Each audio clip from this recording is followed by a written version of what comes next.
I am Nichole Chantel Doty, and I am the producer of Guilty Before Proven Innocent.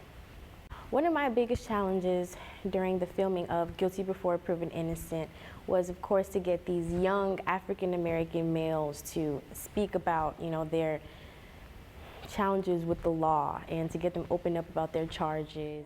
It was a wonderful opportunity to speak to young adults, first-time offenders, and to ask them if they could rewind and do it all over again. How would they do it different? And I hope that the audience can spread the awareness to their sons, to their brothers, to fathers everywhere that this is an ongoing problem.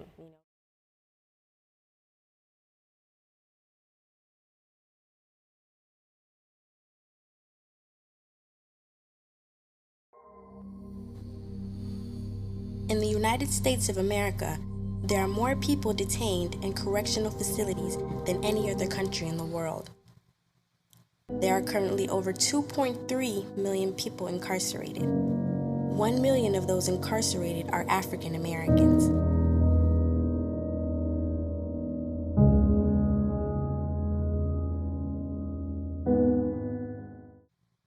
African American males that are oblivious to the criminal justice system do not understand the terminology of the offense that is committed or any terms of the law that is being presented to them in the courtroom. Criminal defense attorney Mutaki Akbar has been practicing law for over 11 years. His cases range from traffic violations to murder cases.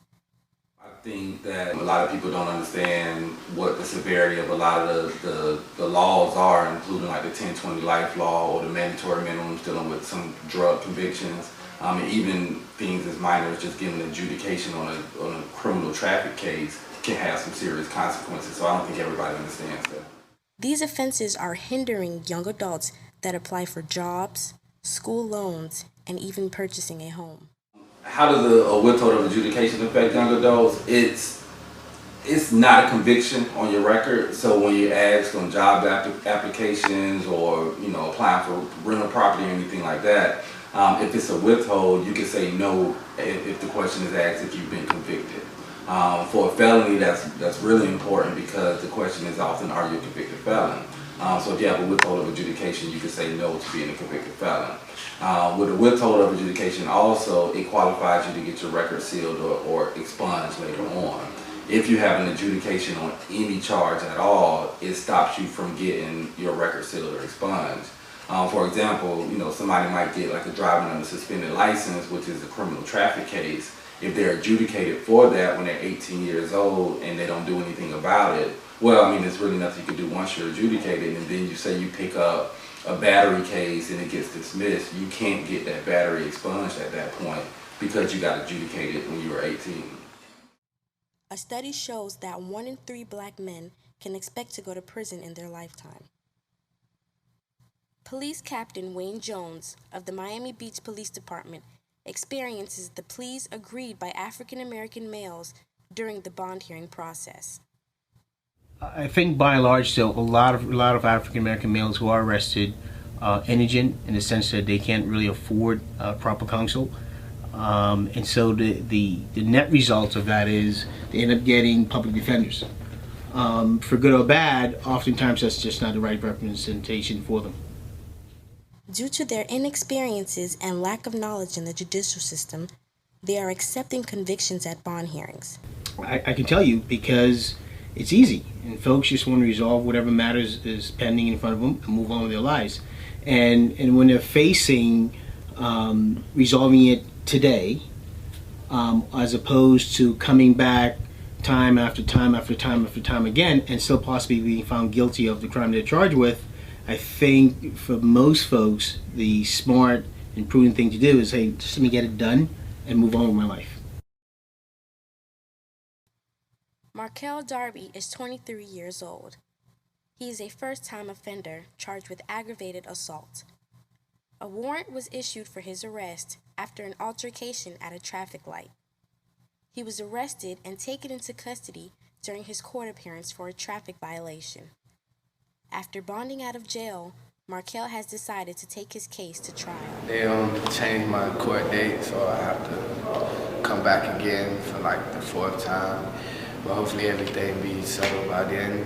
So we'll see when they come back around.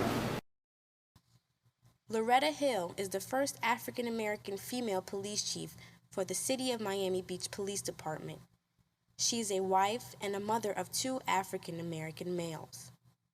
Being that I'm a part of the judicial system, the front end of it, potentially going into the system or not going into the system, I think it's important as a parent raising 2 African American boys that I explain to them the entire process. And I probably have a little bit more of an insight into the process because I'm part of the criminal justice system. So explain to them, first of all, it's not a system that you want to be in, because the system is not equal to all people in the system. By evidence of our prison population, our arrest numbers, and our percentage of African Americans to the total population versus the percentage that are in prison, probation, or on parole.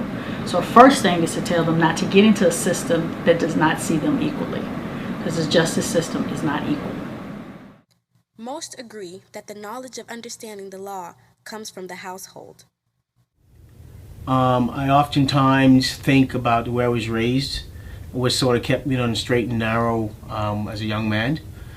And I think for me, the prevailing thing for me was my mom once said to me, if you do certain things, got involved in drugs, if you rob people, if you stole from other folks, you would break my heart. And so for me, simple thing was I didn't want to break my mom's heart. I think it's lack of mentors. I think it's lack of education. I think it's lack of parenting. I think if people have strong role models and people they know right from wrong from the very beginning, if you teach it and instill it in them and raise them in the right way, then I think you have those kids that don't get into the criminal justice system. So I think we need way more mentors. We need way more people that care about other people's lives. And the fact that we have so many males in the system is not a benefit to anybody. Being oblivious to the pleas accepted, young black men jeopardize their chances at becoming students, fathers, athletes, advocates, or even president. It is time to educate them. Educate them of their rights. Educate them on how to interact under police custody. Educate them on breaking the cycle. The future of our world relies on the actions of our young black men. To bring some loving here today. Father, Father, we don't need to escalate. War's not the answer, for only love can conquer. You know we've got to find a way to bring some loving, oh, here today. Listen, picket lights, picket signs, punish me